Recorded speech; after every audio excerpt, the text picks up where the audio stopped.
شروع کو کنا بسم الله الرحمن الرحيم. البحث الأول في كتاب الله تعالى. فصل في الخاص والعام. فالخاص لفظ وزي لمعنى معلوم أو لمسمى معلوم على الانفراد، كقولنا في تخصيص الفرد زيد، وفي تخصيص النوع رجل، وفي تخصيص الجنس إنسان. والعام كل لفظ ينتظم جمعا من الأفراد، إما لفظا كقولنا مسلمون ومشركون، وإما معنى كقولنا من وما. ویسے پرون مختصر غنته کې د مصنف حالات ویلیو او د اصول فقه تعریف هم کړي، موضوع غرض هم ولا بیان کړي او د خطبه نفسم دلائل د اصول فقه چې دي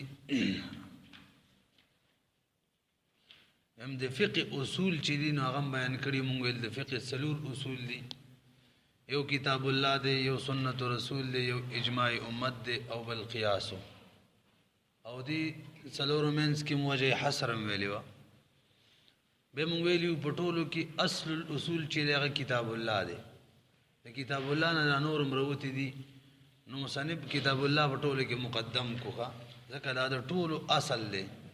سنت ځکه دلیل دی د فقه چې کتاب الله کې ویلي دي، سنت دلیل دی. اجماع د کتاب الله نه ثابت دی، قیاس کتاب الله نه ثابت دی، نو ځکه کتاب الله مقدم کړو. به مولا پرون تعریف کړو د کتاب الله تعریف: القرآن المنزل على الرسول المكتوب في المصاحف المنقول عنه نقلا متواترا بلا شبهه. وسی په اقسامو کې شروع کوي، شل اقسام به بیانېږي. خاصو شل اقسام، څلور تقسیمات به کوي. د اولنی تقسیم د لاندې څلور اقسام دي په اعتبار د وضع سره دی، دا به مونږ ویو ان شاء الله. دویم تقسیم د لاندې دی او ته ذکر کړي کنه، اسامی کې څلور دی، هغه تقسیم مخکې دویم دریم کړي او دریم دویم کړي دی، او به دریم تقسیم د لاندې څلور دی نو دول شو. او څلورم تقسیم اول تقسیم د لاندې څلور، او به د دویم تقسیم د لاندې اته ذکر کړي دي، دول شو. او دریم تقسیم د لاندې څلور دي نشپاړس، او څلورم تقسیم د لاندې څلور اقسام ذکر کړي، شل اقسام به څلور تقسیمات دي. تقسیم اول چې کوم دی دا په اعتبار د وضع سره دی. تقسیم اول دا په اعتبار نور کتابونه لیکلي دي صيغه و لغه. تقسیم اول د صيغه او د لغت په اعتبار سره دی چې دا خلاصه ده، دا خلاصه ده دی وضع ده. اول تقسیم په اعتبار د وضع. وضع څه مطلب؟ یعنی دا لفظ عام معنی د پاره وضع شوی دی که خاص معنی د پاره؟ لفظ یو معنی د پاره وضع شوی دی که ډیرو معنی د پاره؟ په دې اعتبار سره دی اول تقسیم. څلور اقسام تروزی، یو خاص دی، یو عام دی، یو مشترک دی، یو مؤول دی. دا اول تقسیم د لاندې څو اقسام دي؟ څلور: خاص، عام، مشترک، مؤول. وجه حصر ووري لفظ به خالی نوی، یا به یو معنی د پاره وضع شوی او یا به د ډیرو معنی د پاره وضع شوی. که یو معنی د پاره وضع شوی دوه اقسام دي، او که ډیرو معنی د پاره وضع شوی دوه اقسام دي، څلور شو. که چېرې یو معنی د پاره وضع شوی بیا به خالی نوی، یا به منفرد وي د افرادونه، یعنی خالی به د افرادونه، افراد به ډیر نه، یو فرد به وي. او یا به مشترک بین الافراد وي، افراد به ډیر وي. کچری منفرد د افراد نوی نو هغه خاص دی، او که مشترک بین الافراد دی نو هغه به عام دی. او کچری ډیر مانو د پاره وځ شوی به خالی نوی، یا به د هر یو معنی ته به کی ترجیح ملاوي شوی، یا یو معنی ته ترجیح نه ملاوي شوی. کچری یو معنی ته ترجیح ملاوي شوی نو اول دی، او کنه وینو مشترک دی. ملي سمنګل شل اقسام دي، څلور تقسیمات دي. په قسم اول کې تقسیم اول کې څلور اقسام دي: خاص، عام، مشترک، مؤول. وجه حصر لفظ بخاری نوی، یا به یو معنی د پاره وځ شوی، یا به ډیرو معنی د پاره. کچری یو معنی د پاره وځ شوی نو بیا به منفرد د افراد نه، یعنی افراد نه به خالی وي، اشتراک به د افراد پکې نه وي. او یا به مشترک بین الافراد وي، یعنی اشتراک د افراد په پکې وي. کچری د افراد نه خالی، اشتراک د افراد پکې نه، نو هغه ته ویل کېږي خاص. او کچری مشترک بین الافراد وی ډیر افراد پکې جمع شوي نو بیا د څه وی عام او کډیر معنی وی بیا بخاری نه وی یا به یو معنی ته ترجمه ملاو شوی یا بنوي کې ترجمه ملاو شوی نو به اول یو کني ملاو شوی نو به مشترک دی په دې پوه شولې دا تقسیم اول دا به اعتبار د وضع دی وضع مقدمه یې ځکه دا مخکې کړلو استعمال وروستوي دویم تقسیم دریم څلورم چیرې هغه مؤخر ځکه کله چې هر دې معنی مرتب دی کا به تقسیم اول کې د څلور دو فصل ذکر کړی دي تقسیم اول کې دو فصله په یو فصل کې د خاص او د عام بیان دی او دویم کې د مشترک او د مؤول نو خاص عوام په اول فصل کې ذکر کړی دی هغه وجه ذکر کړی دی حشو کې لیکل شوی دا ځکه عام او خاص حکم چې دی قطعی دی او د مؤول او مشترک حکم قطعی نه دی دویم د خاص او عام معنی یو دا او د هغه معنی غني نو چا معنی یو وی هغه بسيط وی او بل هغه مقابله کې مرکب وی بسيط مقدم وی دغه شان قطعی مقدم وی ځونی معنی ځکه دا مقدم کړه خاص او عام یو فصل کې ذکر کړه دا غي وجم دا ده چې خاص او عام یو مان دواړه یو مان لري دا څه ده کنه موږ حصر کې ویل معنی به ډیری یا با یو وی دا خاص او عام معنی یو ده ځکه یو فصل کې ذکر کړه او به په دې اولنی فصل کې خاص مخ کې کړلو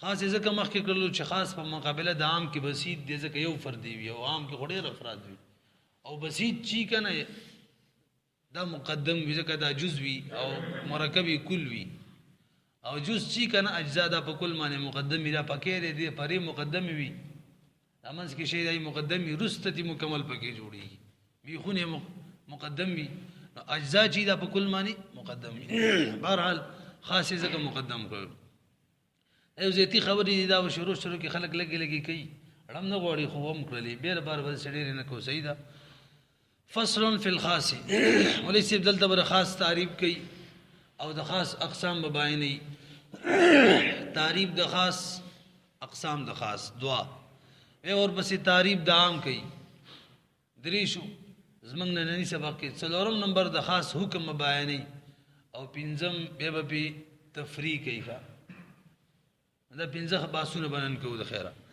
فصل فی الخاص خاص د خصوص نه دی ځان لوالی ته ویل کیږي والعام فالخاص لفظ خاص مونږ د خصوص نه دی دی لغوي معنی ده اصطلاحي تعریف کتاب والا کړه دی لفظ وزیا لمعنى معلوم على الانفراد درې اجزا د خاص په تعریف کې لفظ بوي دویم نمبر وزیا لمعنى معلوم معنی معلومی د بار بوزه شوی چار بارہ معلوم معنی مجهول معنی به نہیں یعنی معنی به مراد معلوم بھی درم علی الانفراد انفراد د افراد نه بخالی وی د غنو معنی نه بخالی وی یو معنی وی علی الانفراد دو معنی دي د غنو معنی نه بخالی وی دویم ډیرو افراد نه بخالی وی په شری په د خاص په تعریف کې څو اجزا سو لفظ وزیا لمعنى معلوم دا بنی روي انتهایی ضروری دي دا تعریفونه او دریم علی الانفراد دویم تعریفی لفظ بلکہ اسامی کی لکھی اسم وزیا لمسمى معلوم دویم تعریف کی دا درې اجزا دي اسم بوي وزیا لمسمى معلوم دو اجزا علی الانفراد درې اجزا که هر یو تعریف کې درې اجزا دي لفظ یو جز وزیا لمعنى معلوم دو جزء على الانفراد درې جزء یا اسم او دویم وزیا لمعنى معلوم او المسمى معلوم او دریم على الانفراد ازم کړو کنه به تقسیم کو تاسو ګورئ فالخاص لفظ خاص چې لفظ دی لفظ وزیا لمعنى معلوم چې وځ شوی د فارد معنی معلومی على الانفراد په طریقې د انفراد سره لفظ نو ویلو لفظ جنس ته کټول الفاظو شامل لے که محمل وی او کو معنی دار وی وزیا لمعنى معلوم د فصل اول له چې وځ شوی وزیا فصل اول له وزیا چې وځ شوی د سره محمل بار شو چې هغه خاص معنی د پاره نه وځ شوی وځ به جن کنه لغت کې خودل شوی د ویل کی موضوع خودل شوی وځ کې خودل او اصطلاحي تعریف لفظ په مقابله د معنی کې خودل تخصیص اللفظ بإزاء المعنى خاص کول د لفظ په مقابله د معنی کې داسې معنی چې د لفظ نه به معلومیږي هم دې ته وضع ویل کېږي. دې سره دای فصل اول دی محمل اعتبار شو. لمانا معلوم دا دویم فصل دی. داسې لفظ چې وضع شوی به وي د معلومې معنی دپاره، معلومه معنی. توجه ده که نه مولوي صاحب؟ نو په دې سره دې مشترک بار شولو. څوک؟ لمانا معلوم دوه معنی دي. معلوم معنی دا ده چې معنی معلومه وي، معنی یوې دا معنی ده. او دویم معلوم چې مراد معلوم وي. معلوم څو معنی دي؟ دوه. یو معنی معلوم وي او دویم نمبر مراد معلوم وي.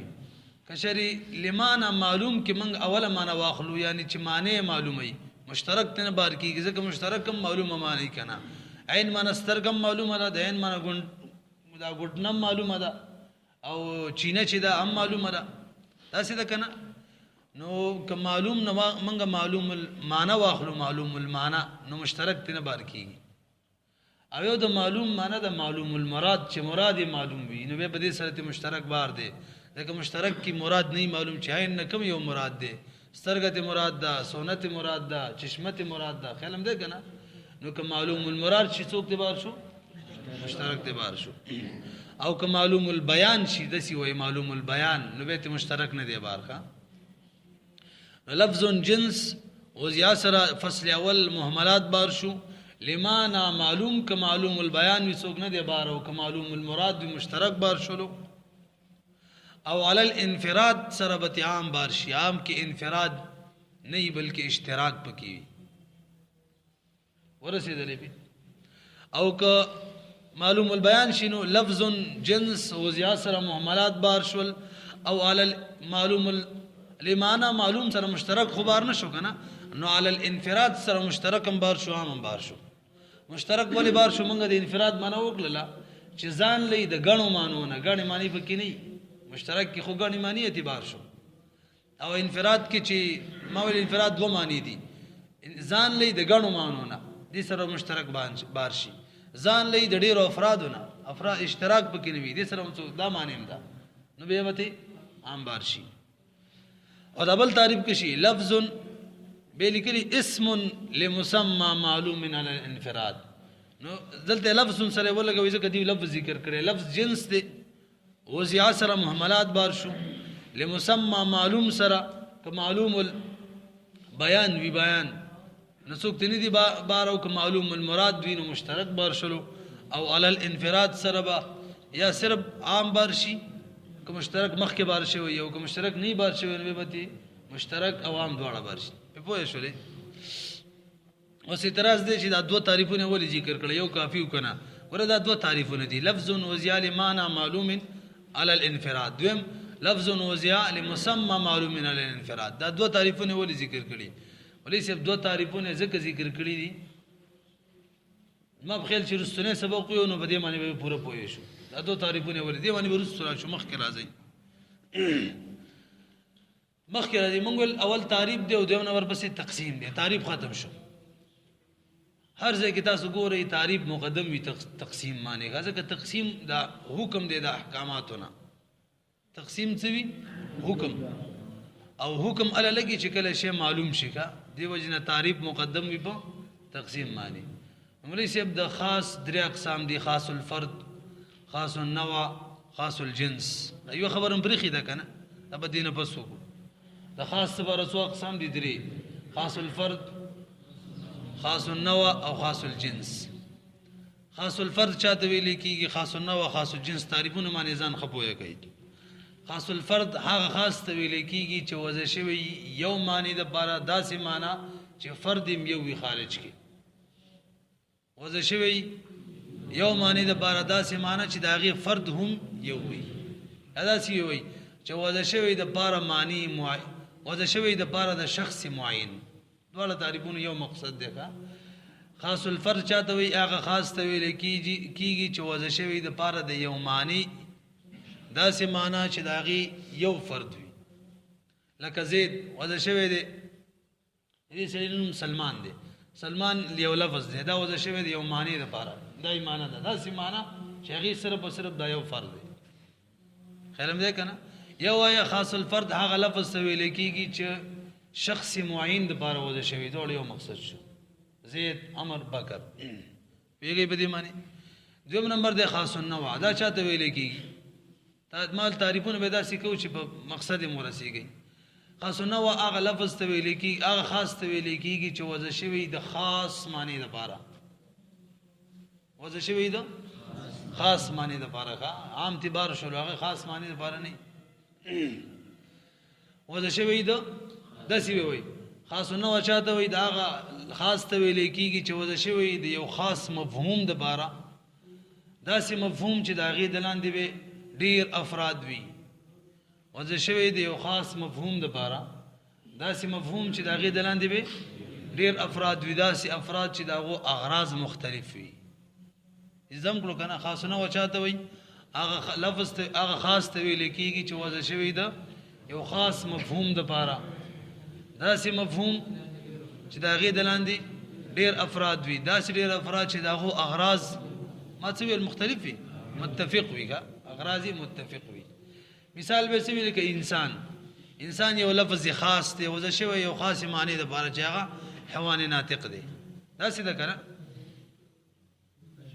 جنس ته لاړم مثال یې لکه رجل یو لفظ دی وضع شوی دی یو خاص معنی دپاره او دا رجل د لاندې ډېر افراد دي داسې افراد دي ټولو اغراض یو دي اغراض یو حاشیه کې لیکل شوي یا چې کوم دی مثال په طور باندې امرأتون یو لفظ خاص دی ښه وضع شوی یو خاص مفهوم دپاره او د دې د لاندې ډېر افراد دي خو د ټولو ښځو اغراض متفق دي نو خاص النوع څه تعریف به کوو هغه لفظ خاص ته ویل کېږي چې وضع شوی د یو خاص مفهوم دپاره داسې مفهوم چې د هغې د لاندې ډېر افراد وي او د افرادو اغراض متفق وي داسې ده که نه یو ورپسې خاص الجنس دی خاص الجنس چاته وایي هغه لفظ ته وایي چې وضع شوی د یو خاص مفهوم دپاره داسې مفهوم چې د هغې د لاندې ډېر افراد وي او د افرادو اغراض مختلف وي لکه مثال به د دې څه وي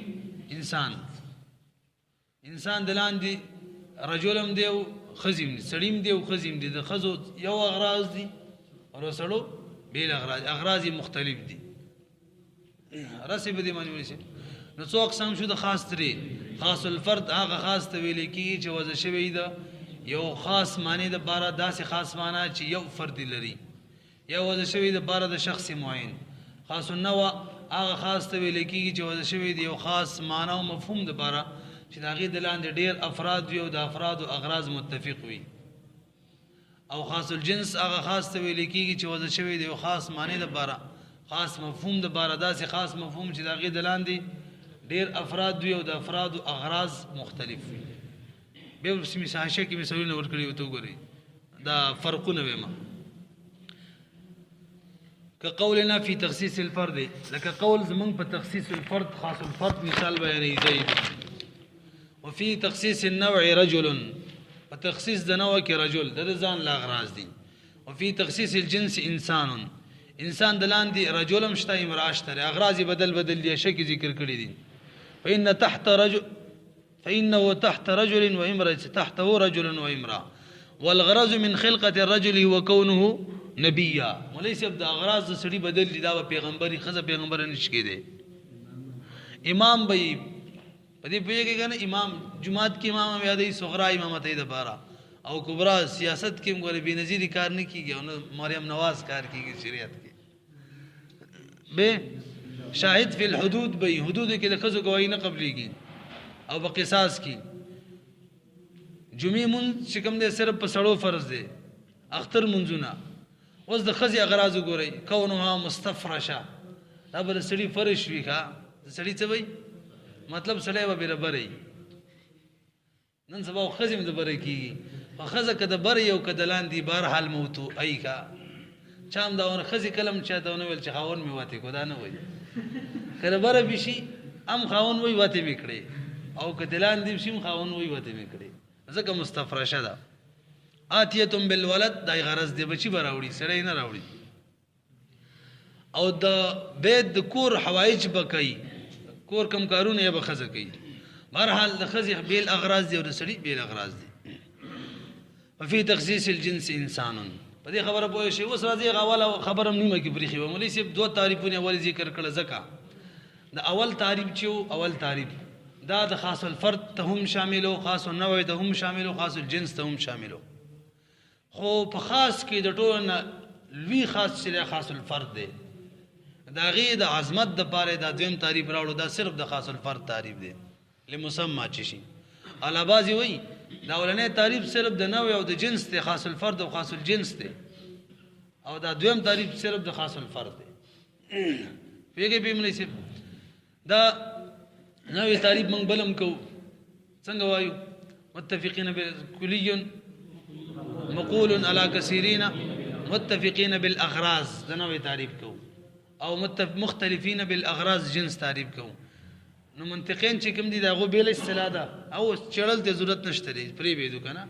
او د اصول ولا بیل هغه د منطقین د ماهیاتونه باس کوي، او اصولین چې کوم دي هغه د اغراضونه باس کوي. نو مولوی صاحب د خاص تعریف هم وشولو، د خاص اقسام بیان شو. دریم نمبر د عام تعریف والعام كل لفظ ينتظم جمع من الافراد اما لفظا كقولنا مسلمون ومشركون واما معنى كقولنا من وما. دا عام تعریف دی. عام چاته وی کل لفظ هر غ لفظ ته ویل کیږي. دویم ينتظم جمع من الافراد چې دا عام به مشتمل وي په یو ځل باندې ډېر افراد ته. جمع من الافراد معنی څنګه؟ په یو ځل ډېر افراد ته مشتمل وي. دا احتمال به کله لفظن او معنی لفظن هم وي، معنی خبره د لفظن به وي لکه مسلمون لفظ کې مام دی معنی معامله، او کله کله به صرف معنی کې عمومي لفظ کې بنوي لکه مثال من او ما. ليس وکیل عام تعریف ته لفظ اول جز لفظ بوي. دویم ينتظم جمع من الافراد شامليږي با په یو ځل باندې ډېر افراد ته، په یو ځل بس کې ډېر افراد ته شامليږي لکه مسلمون په یو ځل باندې ډېر افراد ته شامل شو. دوا اجزا شو. دریم جز دا دی چې کله کله به لفظا هم عام وي لکه مسلمون کې لفظ د جمع کې عموم وي، دریو نمبرو ته ویل کیږي کنه. او کله کله به لفظا عام نه بلکې صرف او صرف مانن با عام وي لکه من او ما. لفظ کې خدا څخه عام نه دی، معنی دا عام ده. ان شاء الله سبب تر عام الفاظ یم د عام 12 الفاظ د عام دي چې هغه زده کوي دغه به عام الفاظ دي نه سیوا به د خاص الفاظ. زمونږ چې انسان د خاص مثال پیش کو کنه، انسان دا بغیر د الف لام نه یاد وګورئ ښا ک ال انسان شنو به د عام دی، انسان خاص دی، یاد ساتي دا خبره. وګورئ د عام تعریف ته والعام كل لفظ، عام چې د هر لفظ ته ویل کیږي. دا کلو په تعریفاتو کې راول ټیکنی منطقین وي، خدا اصول دي دغه څه اصطلاح سره کار نشته. کل لفظ هر لفظ ته ویل کیږي ينتظم جمعا، ينتظم بمعنی د یشتمل سره چې شامل وي جمعا افراد ته. جمع معنی ته اسامی کې افراد من الافراد د افرادنا. اما لفظا کلب لفظا وي یعنی لفظا به هم ډیر افراد ته شامل وي لکه قولنا مسلمون، لکه زمون قول مسلمون لفظ کې ډیر افراد ته شامل دي دغه شان مشرکون. و اما معنی او کله کله به معنی ډیر افراد ته شامل وي لفظا بنوي که قولنا من او ما. لفظ کې ډیر افراد ته لفظ د عام لفظ کی عموم نشته ریکا، اگر که لفظ دا عام دی دا عام معنی کی عموم دی. من هر یو شی د بار راځي هم دغه شان مام چې دا تعریف موږ لږ کو دا دی تعریف کی جنس فصل وګورو. والعام كل لفظ دا جنس دی. ينتظم دلته مولوی سے بوزیا لفظ رانه وړلو ښا خیالم ده کنه څنګه چې مخ کرا وړو بلکې مخکم راوړل نو پکار. ذکر تقسیم په اعتبار د وضع سره شروع دي، تقسیم په اعتبار د چا دي وضع. لفظونو چې ویلو لفظ نه مراد لفظ موضوعات محملات اعتبار شي مخکنه خیالم ده کنه دا جنس دی. ينتظمو په معنا د یشتملو سره دی. ينتظمو یشتملو مولوی صاحب د دوه اصطلاحات ذکر، یو ته اشتمال ویل کیږي یو ته بدلیت ویل کیږي. اشتمال دې ته ویل کیږي چې یو لفظ افراد ته په یو ځل شاملېږي لکه مسلمون مثال په تور باندې درې کسان دي مسلمانان دي، هغه ته څوک وي مسلمون، دا مسلمون درې ورته په یو ځل شامل شو خیال ده کنه دې ته اشتمال ویل کیږي. او یو په طریقې د بدلیت وي، په طریقې چای بدلیت یو پر یو ته شاملېږي هغه نه به کټکې دویم ته به شاملېږي به هغه نه کټکې دریم ته به شاملېږي په یو ځل ټولو ته نه شاملېږي. نو بدلیت دې ته ویل کېږي چې هر یو ته په درې ټولو ته په یو ځل نه شاملېږي، بلکې یو ته چې شامل وي نو هغه وخت کې باقیو ته نه شامل. چې هغه نه کټ کې بیا دویم ته شاملېږي، هغه نه کټ کې دریم ته شاملېږي. او شمول چاته ویل کېږي اشتمال، چې په یو ځل باندې ټولو ته شامل وي. دا هم په تعریف کې ينتظمو لفظ راغلی په معنا د یشتملو دی، یعنی عام بخپل افراد ته په یو ځل شاملېږي. په دې سره ته مشترک بار شو کا مشترک چې کوم غني معنی کنه هغه ته په یو ځل نه شاملېږي. عین معنا به یو سترګه اخلي چې سترګه دی واخستله به ګټنه نه شاخستله سونه نه شاخستله دغه شان چشمه نه شاخستله او که چشمه دی واخستله دا نور نه شاخستله.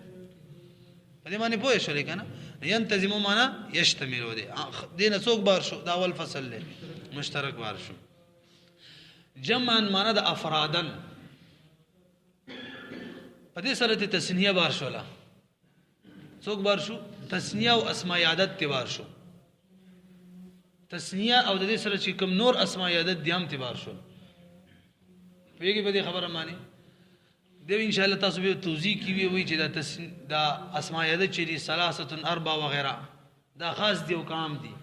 بعض خلک وایي نه خاص دی او نام دي دواړو مینس کې له توضیح کې به تاسو به وي چې کله دا شرح ختم شي سره متن چالو شي کې راقصي راځي. او بهرحال د دې زمنګ د کتابونو ولا رائے دار چې دا خاص اسماء عادت په خاصو کې دي جمع نه دي.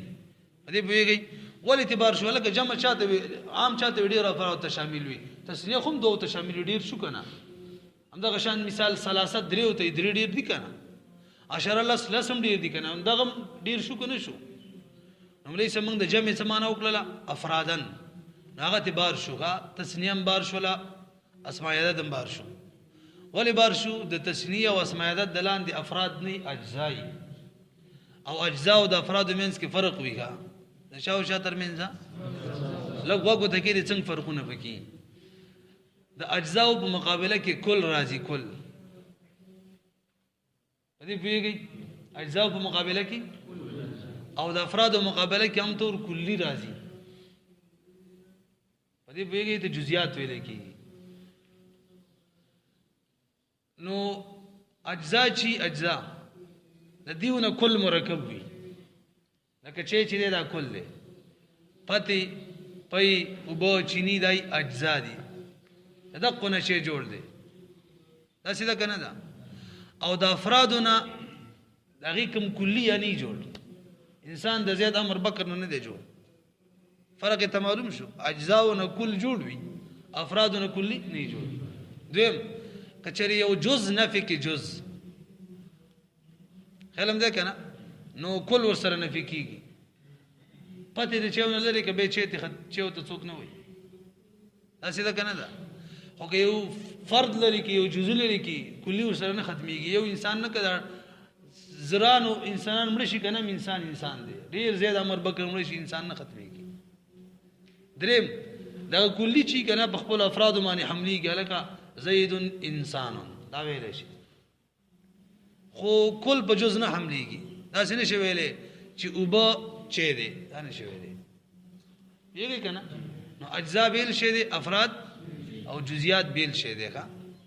نو جمعا معنا د افراد او جزئیات څوک اعتبار شو تسنیه اسماء عادت اعتبار شو ځکه هغه دلان دي اجزای رسبي مخک راځي من الافراد مانم د اجزا په دې سره عام بار شو خاص بار شو څوک اعتبار شو خاص ځکه هغه کې افراد نه فرد وي بکی.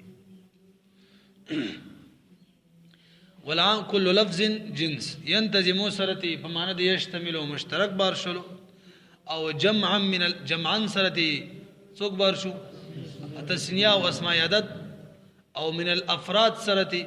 بس یو بل مسله پکې ده چې عام معنا عام کې دي شي کنه چې دا یو اختلافي مسله ده زینه دی ورکه. نو مسوسامی کې لیکلي من الافراد دلان دي په شک دي سره معنی عامین بار شولې دا قول غلط دی چې څوک معنی تمام وي. بهرحال موږ خاص سے بار شو اما لفظا دا اما لفظا او اما معنن دا تقسیم د عام نه غریات ساتي بده کې اسامي منی وای شی لګول انتهایی قیمتي حاشیه ده چې کله دا اما او راشي کله د کې تقسیم ته اشاره یو کله کې تقسیم ته اشاره نه خبره دومره مشکله ده چې یو کم نه پیراسه ورکیږي مخکې راځي بلکې دا د وضاحت د پاره اداره ونه دی دې کې تقسیم نه کوي وضاحت د استعمال کوي چې استعمال کله لفظن وي لفظ کم شامل وي ہوتا او کله کله صرف مانن وي د لفظن مثال مسلمون او مشرکون او مانن مثال لکه من او ما ثواب ان شاء الله د عام الفاظ درته مخار هغه خبره خو بيغي بني مګه پاتې شوله بس وکړو ټیم پوره شو